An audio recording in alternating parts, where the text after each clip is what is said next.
Bonjour à tous, bienvenue pour cette session. Ah voilà, allez-y. J'aurais dû attendre 55, vous voyez, 5 secondes près. Bienvenue dans cette session qui va être une session dédiée au deep learning, donc session technique, pendant laquelle je vais utiliser une librairie open source qui s'appelle MXNet. Ok. Et bon. Comme vous le voyez sur ce slide, je suis Julien Simon et je suis évangéliste IA et machine learning pour IMIE chez AWS. Ne perdons pas de temps. Donc, on va parler de 4 sujets.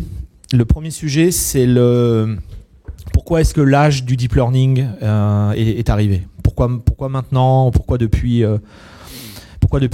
quelques années on ne parle que de ça? Est-ce que c'est bidon? Est-ce que c'est vrai? Qu'est-ce qui fait que c'est vrai?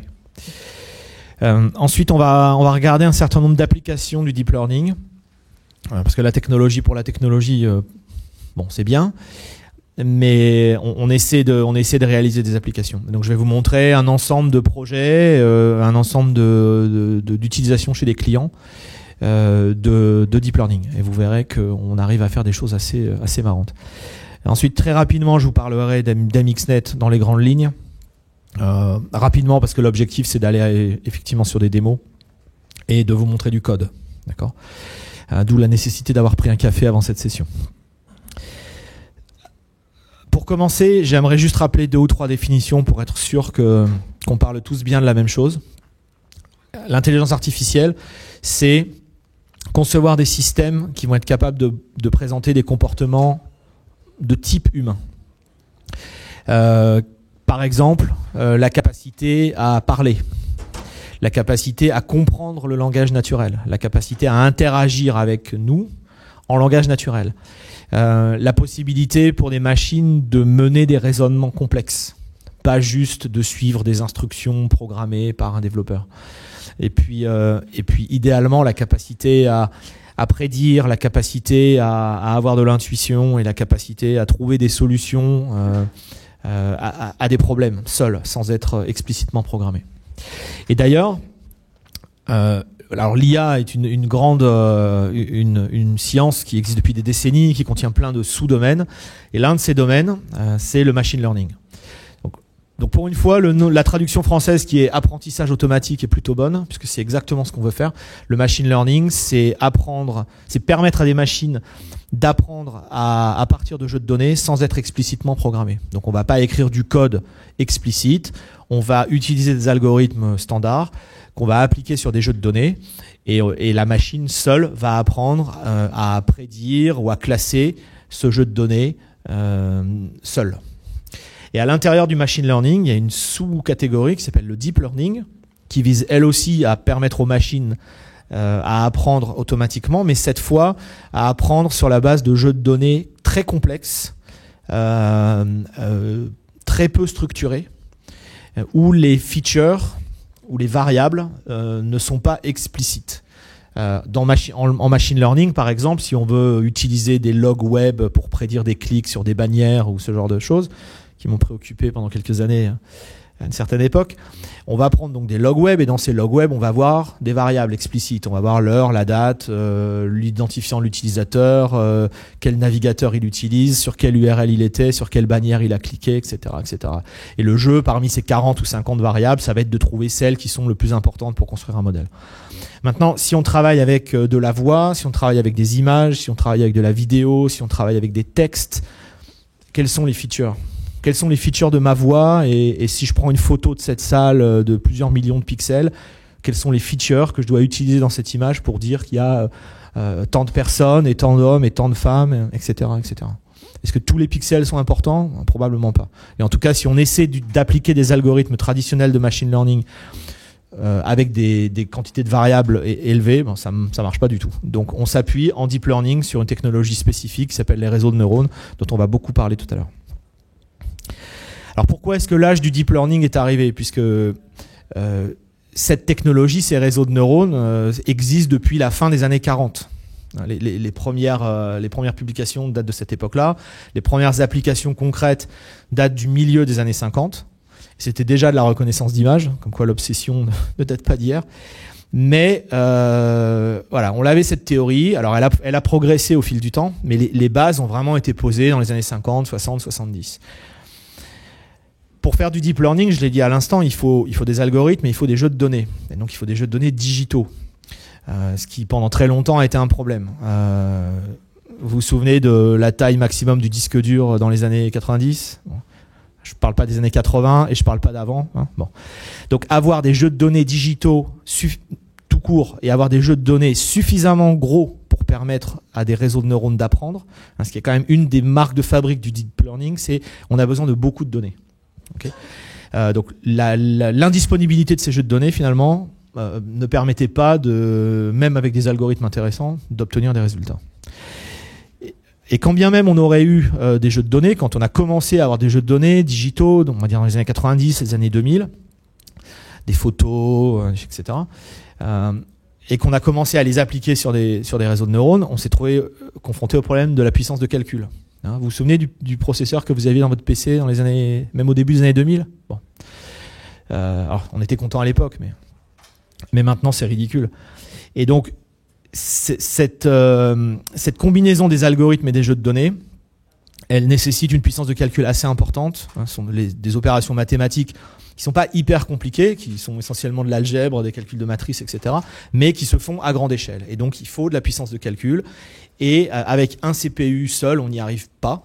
Alors on peut en mettre 1000 en parallèle, mais il faut encore en avoir 1000 en stock. Il faut pouvoir gérer ces 1000 machines, etc. Donc bref, le scaling des plateformes CPU sur l'apprentissage était un problème. Et ce qui a tout changé, c'est l'utilisation des GPU. Ça a commencé au milieu des années 2000 et ça s'est vraiment généralisé à la fin des années 2000. L'utilisation des GPU pour faire du calcul scientifique et en particulier pour faire du deep learning.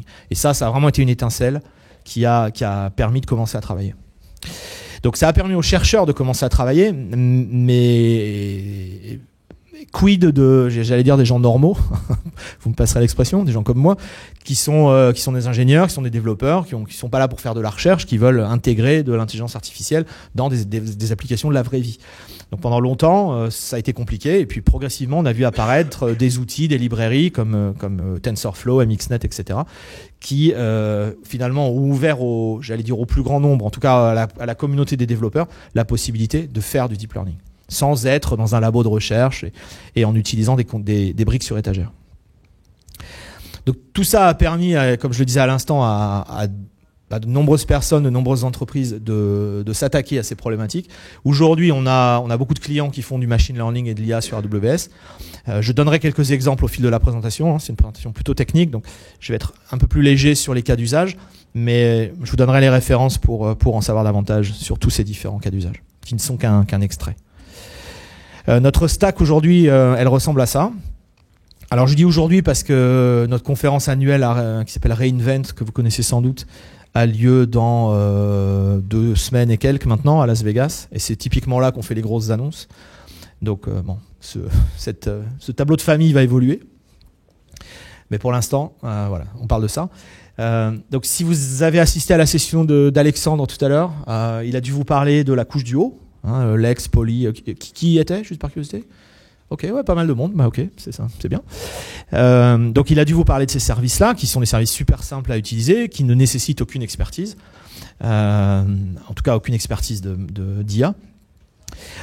Puis on en a une couche de services dont je ne vais pas du tout parler aujourd'hui, qui est la couche plateforme, la couche, on va dire, machine learning manager, Spark, MapReduce, etc., qui vous permet de vous débarrasser de l'infrastructure, mais d'avoir le contrôle sur la construction des modèles, etc.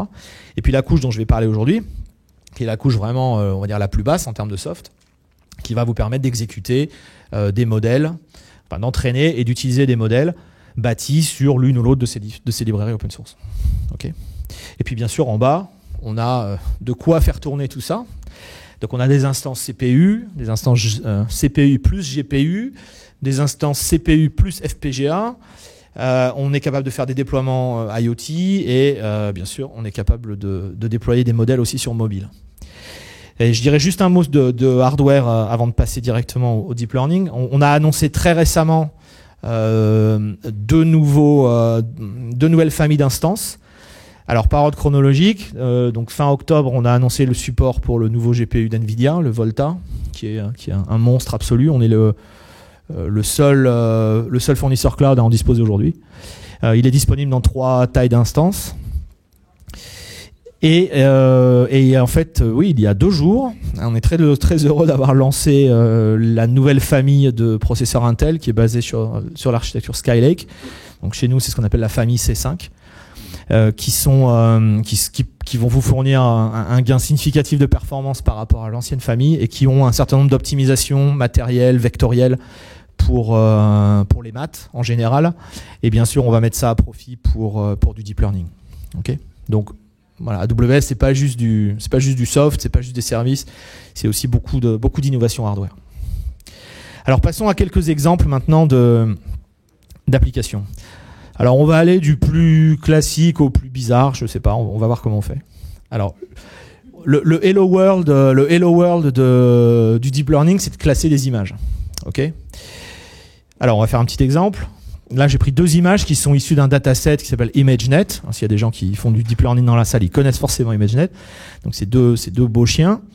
Alors, la question n'est pas est-ce que c'est le même chien. La question est est-ce que c'est la même race de chien. D'accord ? Est-ce que donc en termes de deep learning, est-ce que ces 2 images appartiennent à la même catégorie ? Alors, qui pense que c'est la même race ? Non. On n'a pas d'esquimaux dans la salle. Alors, qui pense que c'est pas la même race ? Ah, il est sceptique. Et qui n'a pas d'idée, même si je lui laissais un quart d'heure pour réfléchir. Voilà. Et les autres se disent, mais pourquoi ça parle de chien cette session ? Qu'est-ce qu'on fait ? 30 millions d'amis. Alors, la réponse est non, ça n'est pas la même race. Maintenant, pourquoi ? J'en sais rien.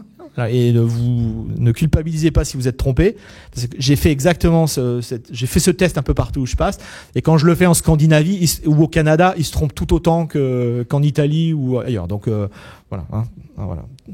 So much pour les Nordiques. Mais donc c'est pas le même chien. Alors le truc c'est que c'est compliqué, vous voyez. On pourrait en débattre pendant longtemps, mais c'est compliqué de classer des images. Donc ça, c'est les résultats d'une compétition qui a lieu tous les ans, qui est basé sur le dataset ImageNet. Donc il y a 1,2 million d'images et 1000 catégories.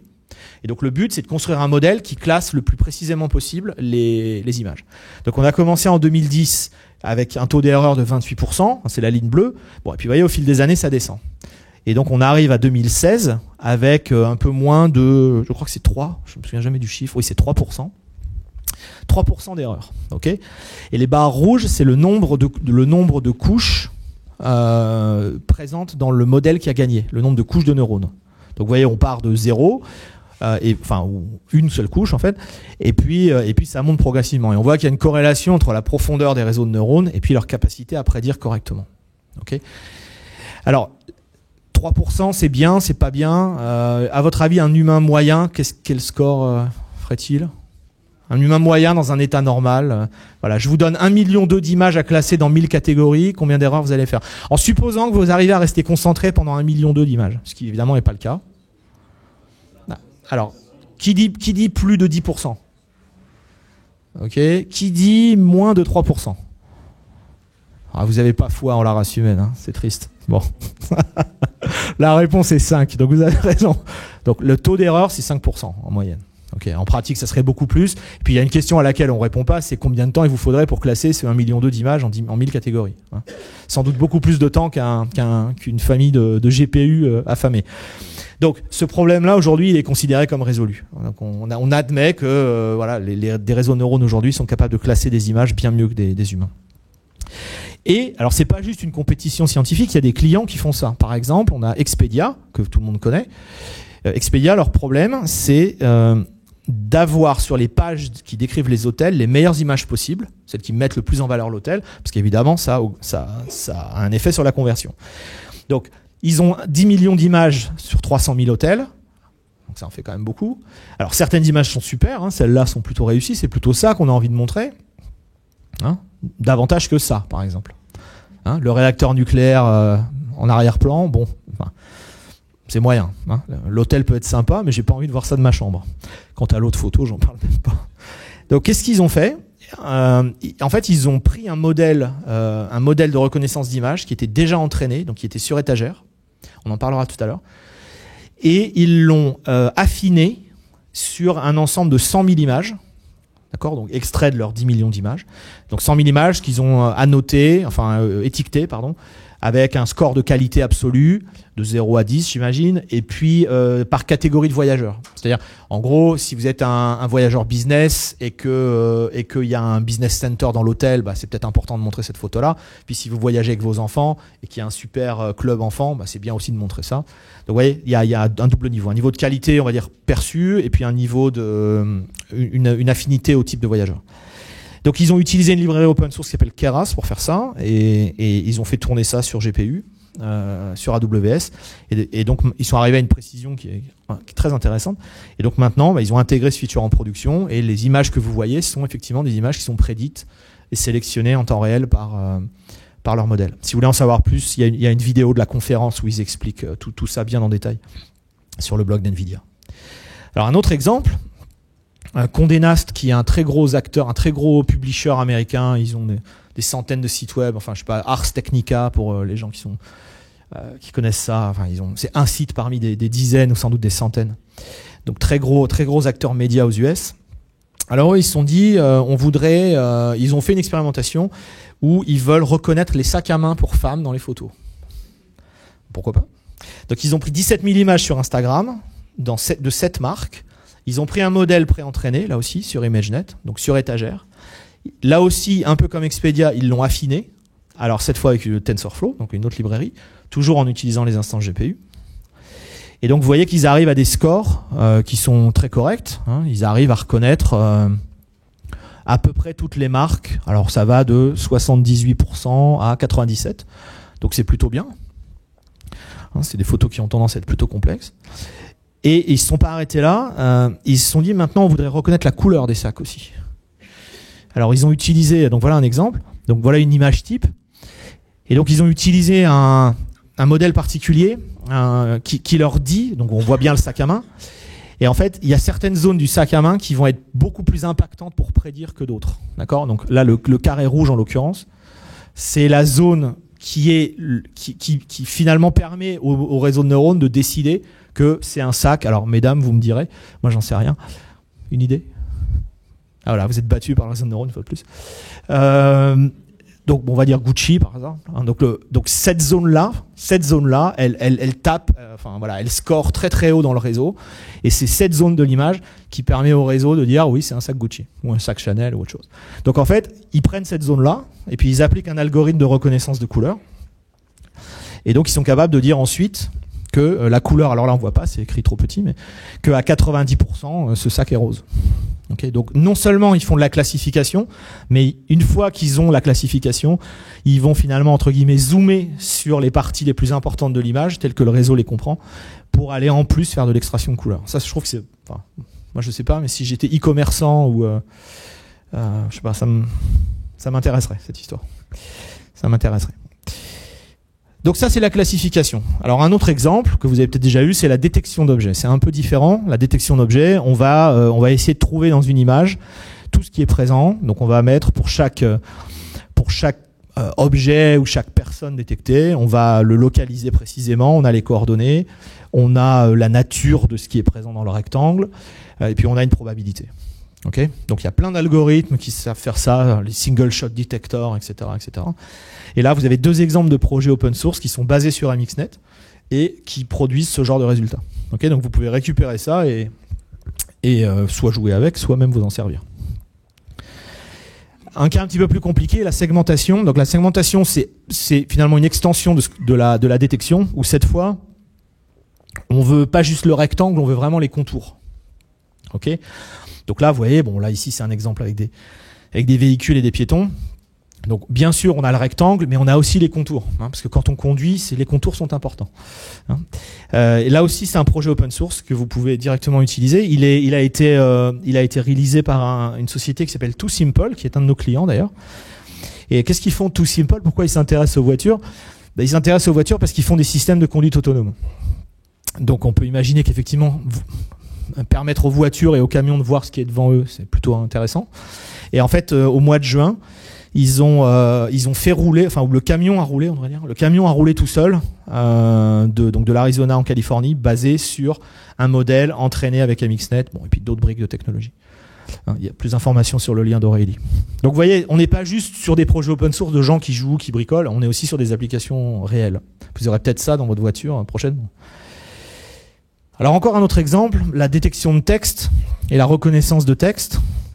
Donc là, on est loin de l'OCR traditionnel. Vous voyez que bon, on est sur des formes de texte qui sont pas forcément linéaires, qui sont même ici très floues. C'est pas ma copie d'écran qui est pourrie, c'est vraiment l'image source qui est comme ça. Voilà, on a des trucs écrits en biais, on a des polices de caractères bizarres. Et avec ce modèle, une fois de plus, encore un modèle basé sur MXNet, on arrive à des résultats qui sont intéressants. Et puis on peut aussi jouer avec les têtes des gens. Alors vous avez, pour certains d'entre vous, vous avez vu Rekognition ce matin. Bon bah voilà ici un exemple de projet open source qui fait à peu près la même chose. C'est toujours difficile de comparer précisément, mais qui va être capable de trouver des visages dans des photos, et puis surtout de trouver tout un tas d'attributs pour les visages. De dire c'est un homme, c'est une femme, il a du maquillage, enfin il ou elle a du maquillage, il a quoi, il sourit. Enfin bon, il y a tout un tas d'attributs comme ça qui ont été rajoutés. Okay, donc si vous voulez bâtir votre propre Rekognition, bah pourquoi pas partir de ce projet-là. Et puis celui-là que j'ai trouvé récemment, qui je trouve hallucinant, qui est donc ce qu'on appelle un détecteur de pose. Et donc c'est comme vous le voyez, c'est un modèle qui est capable. Alors là, c'est en temps réel, on est à 10 ou 11 images par seconde. Donc c'est quand même pas mal. Je suis pas totalement sûr du hardware sur lequel ça tourne. À 10 ou 11 images par seconde, on est capable de trouver les articulations, en tout cas les points, les parties clés du corps humain, et de les suivre. Donc on peut imaginer plein d'applications de jeux vidéo en particulier avec ce genre de trucs, ou d'autres. Mais voilà un autre exemple de projet, un réseau de neurones basé sur MXNet avec un projet open source. Voilà. Alors, il y a d'autres exemples si vous êtes curieux d'aller voir ce truc, il y a d'autres photos, il y a d'autres animations sur le GitHub. Encore un autre exemple, la traduction automatique. Alors ça, c'est basé sur un projet open source d'AWS qui s'appelle Sockeye, que je vous montrerai tout à l'heure. Alors ici, c'est un exemple de traduction anglais-allemand. Allemand vers anglais. Okay. Donc on va construire des réseaux plutôt compliqués. On va les entraîner sur des datasets, une série de phrases en allemand, une série de phrases équivalentes en anglais. Et puis le réseau de neurones va apprendre à faire la traduction automatiquement. La traduction automatique, c'est un des grands cas d'usage du deep learning. Et puis si on continue dans le langage, j'étais obligé de vous montrer ça forcément. Le traitement du langage naturel, le text-to-speech, alors avec écho ou sans écho, mais en tout cas avec des services de ce style. Et donc la capacité à comprendre ce qu'un humain dit, en extraire les informations importantes, construire des réponses, les prononcer de manière correcte dans tout un tas de langues différentes, etc. Idem, ce matin, Alexandre a dû vous parler de Polly, qui supporte 24 langues et 50 voix. C'est la voix que vous entendez quand vous parlez à un écho, c'est Polly qui la génère. Okay. Mais vous pouvez utiliser Polly pour l'intégrer aussi dans vos applications. Et tout ça, c'est aussi basé sur du deep learning. Donc vous voyez, finalement, il y a plein de cas et il y a encore plein d'autres cas d'usage encore plus spécialisés, mais vous voyez, on peut traiter des données complexes. On traite de l'image, on traite du son, de la voix, on traite du texte, et c'est vraiment les cas d'usage principaux du deep learning. Des datasets où on voit pas très bien comment on les attaquerait avec des modèles traditionnels. Alors, parlons rapidement d'MXNet et puis après on plongera dans le code. Donc MXNet, c'est un projet open source qui a démarré en 2015, qui est une collaboration universitaire qui a été vite rejointe par pas mal d'acteurs de l'industrie. Vous voyez, donc des gens comme ToSimple, par exemple, c'est des gros contributeurs à MXNet. Je crois que le plus gros committeur dans MXNet, c'est un développeur chez Apple. Et je crois que dans les 10 plus gros committeurs, il y a 4 personnes d'AWS maintenant. Donc le projet a été accepté dans l'incubateur Apache, ce qui est une très bonne nouvelle parce que c'est un bon gage d'indépendance. MXNet n'appartient à personne, n'est gouverné par personne, en tout cas dans l'industrie. Donc c'est Apache qui décide de ce qui sort. Donc c'est très bien. Ce qu'on aime nous dans MXNet, c'est plusieurs choses. C'est le fait qu'il y a un support multilangage, ce qui n'est pas forcément le cas de beaucoup de librairies qui vont marcher en C++ ou en Python et puis c'est tout. Parfois juste l'un ou l'autre. Donc dans MXNet, vous pouvez faire du C++, du Python, du Julia, du Scala, du R et j'en oublie. Moi, je fais essentiellement du Python. Donc beaucoup de langages. Donc c'est important pour nos clients d'avoir ce choix-là. C'est une librairie qui est optimisée en termes de mémoire, en termes de rapidité d'exécution, qui n'a pas juste été conçue pour des gros environnements cloud super puissants, mais aussi pour de l'IoT, par exemple. J'ai une démo que peut-être certains d'entre vous ont vu sur le web où je fais tourner un modèle sur un Raspberry Pi, il reconnaît des objets, il parle, etc., etc. Voilà, donc on peut tout à fait déployer du MXNet sur de l'IoT, ça marche très bien. Et puis, et je vais en dire deux mots. MXNet scale très bien et en tout cas mieux que les autres librairies que j'ai eu l'occasion de tester, notamment en training, mais on va en dire deux mots. Donc, ce slide-là n'a pour but que de vous dire, voilà, ici on est sur de l'API Python. Le code Python que vous allez voir tout à l'heure, je crois que mon plus long code doit faire 100 lignes. C'est compact. On peut construire toutes les architectures de réseau existantes. Hein. Vous avez vu le panorama des exemples que je vous ai donnés tout à l'heure. Tout ça, c'est construit avec MXNet. Donc, tous les cas d'usage que vous pouvez lire, tout ce qu'on peut construire en termes de réseau de neurones, on pourra le construire avec MXNet. Okay. Donc voilà, tous les cas d'usage particuliers dont on a parlé tout à l'heure, ils rentrent très bien dans ces cases-là. Alors, il n'y a pas besoin forcément d'avoir un gros serveur pour faire tourner MXNet. Vous pouvez le faire tourner sur mon Mac. Oui, je vais le faire tourner sur mon Mac tout à l'heure. Un des trucs que moi j'aime bien dans MXNet, c'est que passer d'un GPU à un CPU, c'est aussi compliqué que ça. Voilà. Ce qui n'est pas le cas d'autres librairies. Si vous avez travaillé sur d'autres librairies, c'est pas forcément aussi simple que ça. Donc ici, si vous voulez entraîner ou définir un réseau sur CPU, par défaut, voilà, vous ferez ça. Bon.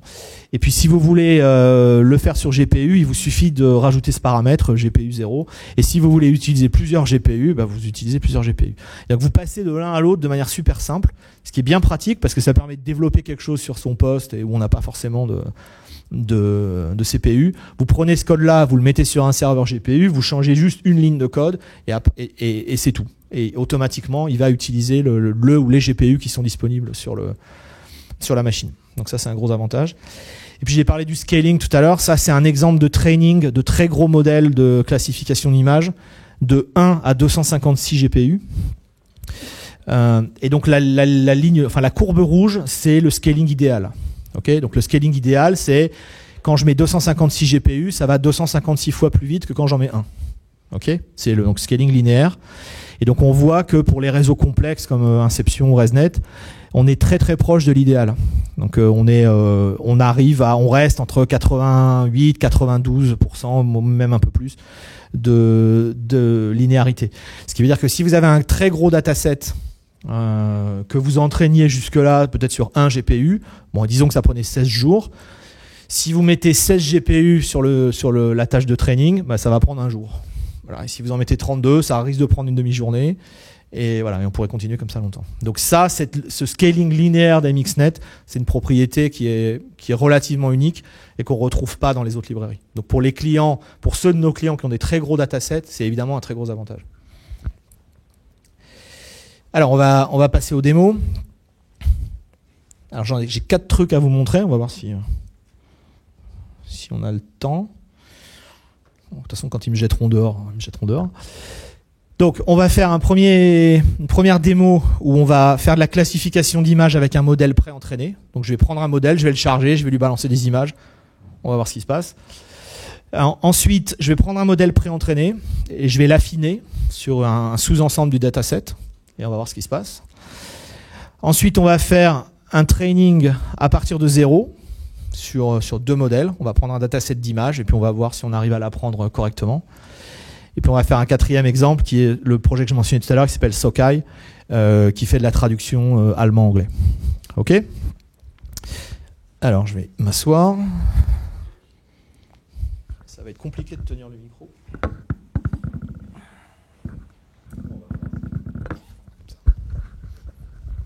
On va voir si ça marche. Ouais, vous m'entendez? J'ai l'air idiot, mais ça j'ai l'habitude.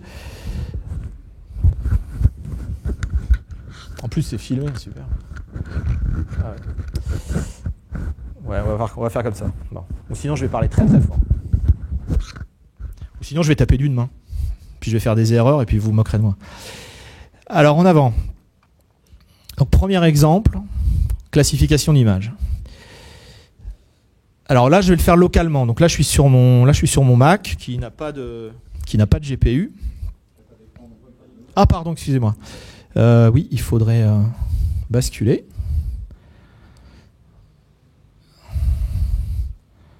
Alors, est-ce qu'on y arrive? Ah, attendez, on va y arriver. C'est parce que c'est caché derrière quelque part.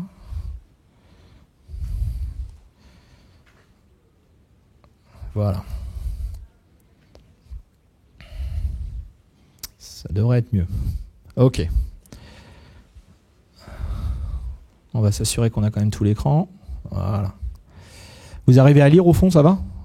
Ouais, c'est assez grand? Ok. Donc là, je suis local sur mon poste. Et on va regarder un peu de code. Alors. Voilà. Donc je crois qu'il y a 60 lignes de code. Alors tout n'est pas vital, mais on va regarder les lignes importantes quand même.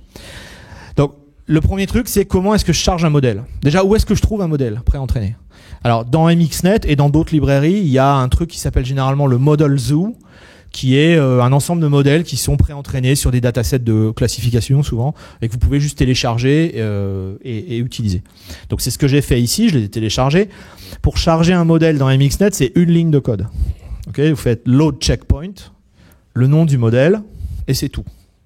Et vous récupérez le réseau, et puis la définition du réseau, et puis les paramètres, donc les poids des neurones qui sont issus de l'entraînement antérieur.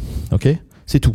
Charger un modèle préentraîné, une ligne de code. On va essayer de compter les vraies lignes de code. Bon, le reste c'est du blabla. Ensuite, je prends donc mon réseau, ok, et on va dire je l'instancie, on va dire ça comme ça. Hein. Je l'associe, donc ça fait deux lignes. Je l'associe à la donnée que je vais lui balancer. Alors ici, ma donnée, ça va être une seule image. Ok, je vais prédire image par image. Donc j'ai une image qui est composée de 3 canaux. Hein. C'est une image couleur, donc rouge, vert, bleu. Et chaque canal fait, chaque sous-image, si vous voulez, elle fait 224 x 224 pixels. Okay, donc ma forme d'entrée, c'est une matrice à 4 dimensions, 1 x 3 x 224 x 224. C'est ça que le réseau va prendre en entrée. Okay. Bon, je mets quelques paramètres et c'est tout. Voilà, donc 1, 2, 3, allez, 3 lignes et demie, j'ai chargé mon modèle et il est prêt à servir. Okay. Ensuite, il faut que je charge. Donc cet exemple, ce réseau, il a été entraîné sur ImageNet. Donc 1 million d'images, 1000 catégories. Donc la liste des catégories, je l'ai dans un fichier texte, je les charge parce que j'en ai besoin, je vais les afficher tout à l'heure. Ok. Ensuite, il va falloir que je prépare mon image. Hein, donc j'ai une image JPEG sur mon disque. Il faut que je la charge, il faut que je la transforme en, donc le fichier JPEG, il faut que je le transforme en 1 x 3 x 224 x 224. Donc j'utilise OpenCV pour charger l'image. Je remets rouge, vert, bleu dans le bon ordre, parce que ça serait trop facile si elle était directement dans le bon ordre. Je redimensionne en 224, 224. Voilà, blablabla. Bla, bla, bla, et je retourne cet objet qui s'appelle dans MXNet un ND-array, donc qui est un tableau à n dimensions, enfin un tenseur, pour utiliser un gros mot. Donc un objet, un tableau à n dimensions qui va contenir mon image. Okay, et donc dans cette image, j'ai quoi? J'ai les valeurs des pixels pour rouge, vert et bleu. D'accord? Donc ça, c'est de la plomberie Python. Ça n'a pas grand-chose à voir avec MXNet. Et puis ensuite, je vais prédire. Voilà. Donc je charge mon image. Je la balance à travers le modèle avec l'API forward. Donc là, je prends l'image, boum, je la balance dans le réseau. Je récupère la sortie. La sortie, c'est quoi? C'est les probabilités qui sont sur la couche de sortie du réseau. Donc il y a 1000 catégories possibles. Donc sur la couche de sortie du réseau, il y a 1000 probabilités, chaque probabilité correspondant à une classe. Ok. Bon, moi ce qui m'intéresse, c'est pas les 1000 probabilités, c'est on va dire le top 5. Donc je fais un peu de pitonnerie, je trie les probabilités et je retourne les top 5. D'accord ? Vous inquiétez pas si vous comprenez pas tous les détails, c'est pas très important. Ce qui est important, c'est le truc global. Voilà, et globalement, je fais quoi ? Ben, je fais ça 3 fois. Donc j'initialise, je charge 3 modèles que j'ai téléchargés, qui ont des noms barbares, c'est pas grave. Je les charge, et puis ensuite je balance mon image à travers le réseau, et puis je vais bien voir ce que ça veut dire. D'accord ? Il va m'afficher le top 5 catégories. Donc vous voyez, là, je crois qu'il y a 64 lignes de code. Il y a franchement 10 lignes de MXNet, et le reste, c'est de la pitonnerie. Ok ? Bon, en Java, il y aurait 2000 lignes, sûrement. Oh bah oui, on peut. C'est pas comme si on était filmé. Alors, on va essayer une image. Hop. Donc, on va charger les 3 modèles. Bam. Donc, bon, d'après les 3 réseaux, là, 96% pour celui-là, à peu près le même chiffre ici, c'est rigolo, et 82% pour celui-là, il y a un violon dans l'histoire. Bon. C'est quand même des scores très très hauts. Gardez à l'esprit, il y a 1000 catégories. Donc si on a une qui tape 90%, c'est vraiment que c'est marquant. Alors c'est quoi cette image ? Ouais. C'est mon fils. Des fois je les vois plus en photo qu'en vrai, mais bon, ça, c'est parce que je voyage. Ok, donc là le violon, on voit que ça tape très très haut dans les scores. On va essayer une autre image. Et là, vous voyez, c'est local. Hein. Je suis sur ma machine. Donc là, j'ai un brave CPU qui fait le travail et c'est relativement rapide. Donc là, ici, on me dit quoi ? On me dit Stage 46%, Electric Guitar 24%. Voilà, Stage 87, Electric Guitar 4%. Ici, Stage 45%, Electric Guitar 43%. Il n'y a pas des trucs... Parfois, il y a des trucs stupides. Non, pas cette fois. Des fois, il me sort banjo, des trucs comme ça. Non, là, ça a l'air plutôt sérieux. Bon, alors on va regarder l'image.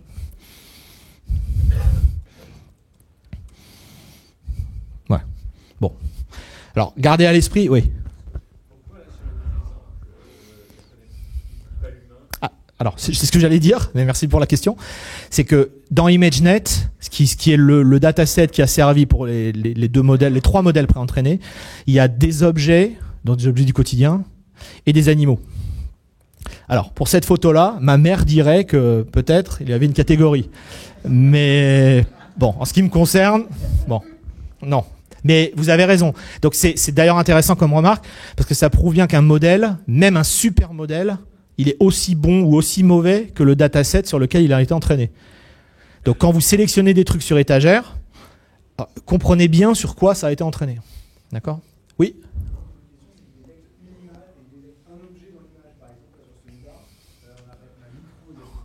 Alors, ouais. Alors, il sort 1000 probabilités. Donc c'est pas un single shot detector comme j'ai montré tout à l'heure. Il sort 1000 probabilités sur la base de features qu'il observe. Alors il y a microphone quand même là, hein, on le voit. On voit. Alors ici on voit walking stick par exemple qui est complètement bidon. Il a l'impression qu'il voit une canne. Pourquoi ? Parce que le pied de micro, c'est une forme très verticale. Il aurait pu me dire bâton de ski ou un truc dans ce genre. Bon. Voilà, parce qu'à un moment, des formes qui se ressemblent, c'est compliqué. Donc là, on est vraiment sur de la détection. Donc c'est un espèce d'indice de confiance qu'il y a ce truc-là dans l'image. C'est pas un single shot detector où il mettrait une boîte en disant là je vois le micro et là je vois la guitare et là je vois le spot. Ok ?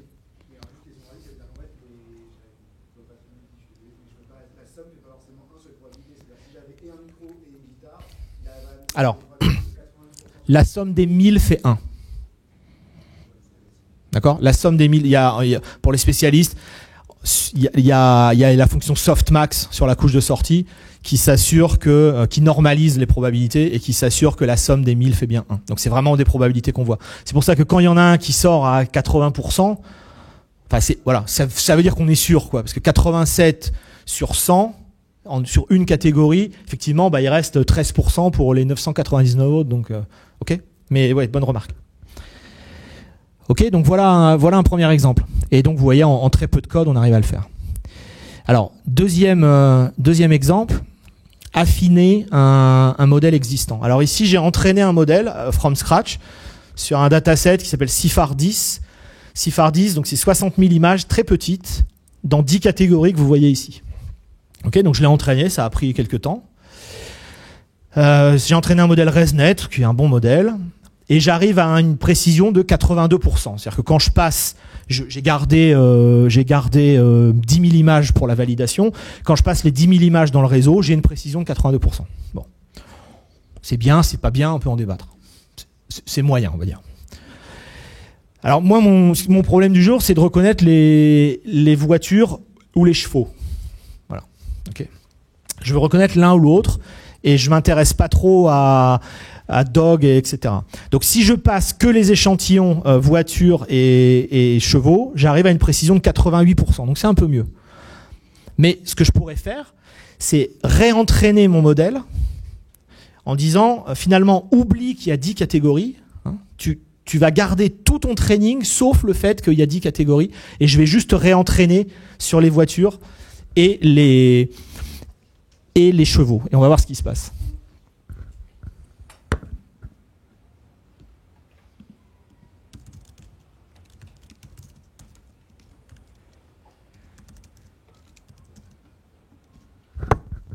Ok, donc là j'utilise Keras avec MXNet comme backend. Donc d'abord je charge mon modèle préentraîné. Voilà, je vais passer mes 1000 voitures et mes 1000 chevaux dans le modèle initial, et je vois effectivement mon point de départ c'est 88%. Et ensuite ce que je fais, c'est que je vais réentraîner juste la dernière couche du réseau. Je vais geler toutes les couches sauf la dernière, et je réentraîne juste sur les voitures et les chevaux. D'accord ? Et je fais ça pendant 10 époques. Donc chaque époque durant 10 secondes. On peut imaginer que dans 2 minutes, on a un résultat.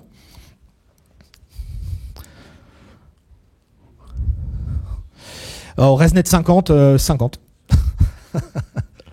D'accord ?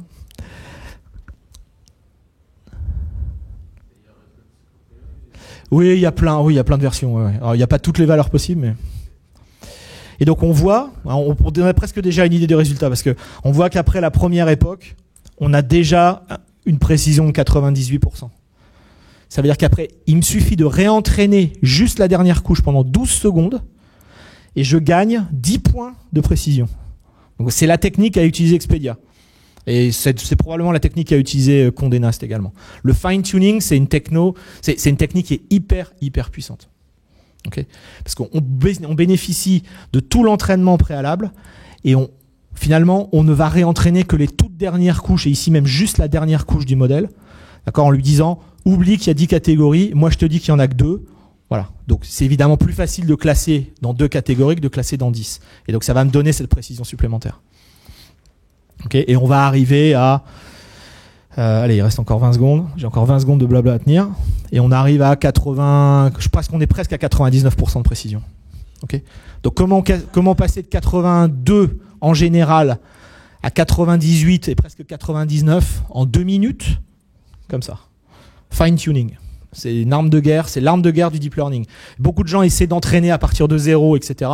J'aurai pas le temps de vous le montrer, je vais sauter, mais vous aurez les slides, et je vais vous montrer le contenu en ligne où vous pourrez voir les démos.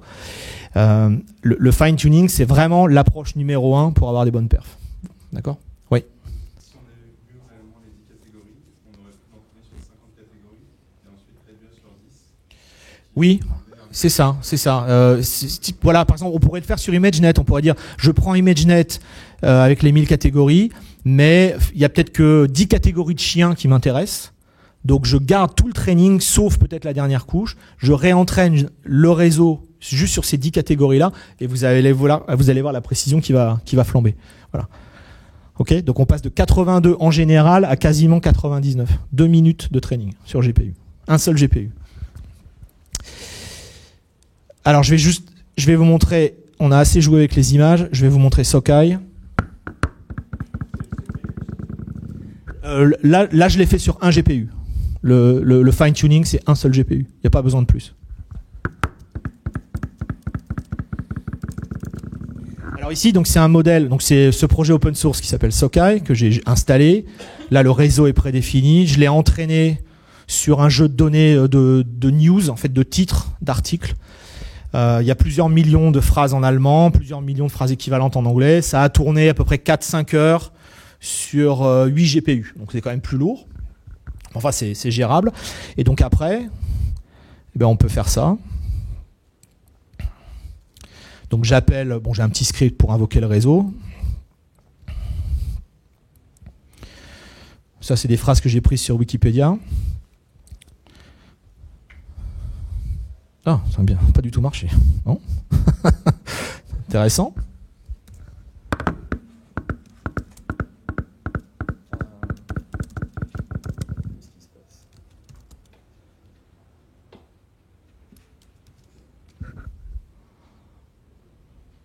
Oh,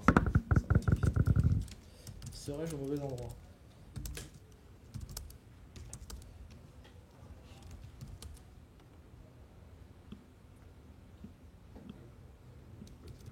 Je crois qu'il faut mettre les codes. Voilà. Voilà, ça marche mieux. Ok. Donc une phrase allemande bien traditionnelle. Voilà, ça marche bien. On va essayer d'en faire une deuxième.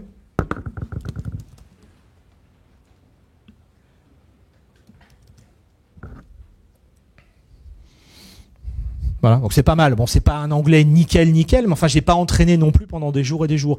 On a des phrases qui sont quand même relativement complexes. Je vais peut-être monter un petit peu. Et vous voyez qu'on arrive à un niveau de précision qui est pas mal. Donc, si vous avez une problématique de traduction automatique, bah voilà comment, avec un projet open source, vous arrivez à faire des trucs de bonne qualité. Voilà. Alors, on va conclure. Où est-ce que j'en suis? Hop. Oui.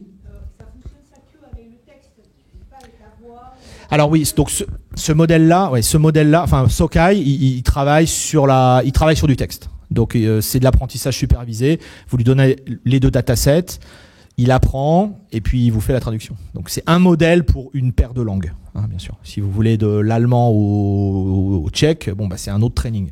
Okay. Mais vous pouvez avoir un jeu de modèles et vous faire un Google Translate à vous comme ça, quoi.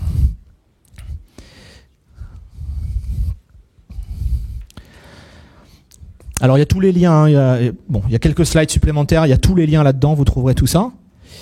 Voilà, je voulais conclure, moi, alors j'utilise pas Saint-Exupéry, vous voyez, c'est rigolo, Adrien utilise Saint-Exupéry, moi j'utiliserai Bradbury, mais c'est bien. J'adore cette citation, hein. Tout ce dont vous rêvez est de la fiction, tout ce que vous accomplissez, c'est de la science, et donc au final, l'histoire de l'humanité, ça n'est que de la science-fiction. Et ces projets-là, tels qu'on les voit, et franchement, tous les jours, toutes les semaines, il y a de nouveaux projets qui sortent. Ils sont tous de plus en plus sophistiqués, tous de plus en plus temps réel, et on arrive à des trucs vraiment spectaculaires. Alors, si vous voulez en savoir plus, bien sûr, alors vous trouverez là les services de haut niveau qu'Alexandre a décrit ce matin, le blog Amazon IA qui est pas mal, le site d'MXNet, où vous trouverez les docs, le code, etc. On a sorti une autre API dans MXNet qui s'appelle Gluon. J'ai pas le temps d'en parler aujourd'hui, mais qui est également très simple à utiliser.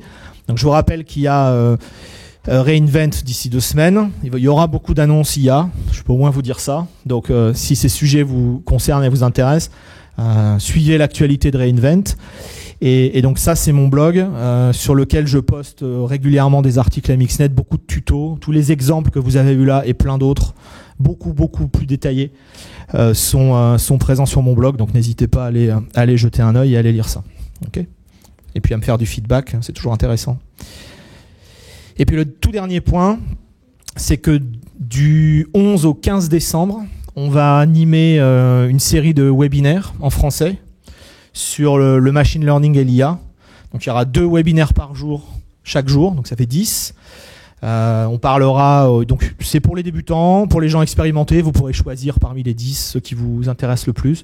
Mais voilà, les débutants sont les bienvenus. On parlera du machine learning en général, on parlera de Spark, on parlera de MXNet, on parlera de tous ces sujets. Donc ils sont gratuits, donc voilà, c'est pour tout le monde.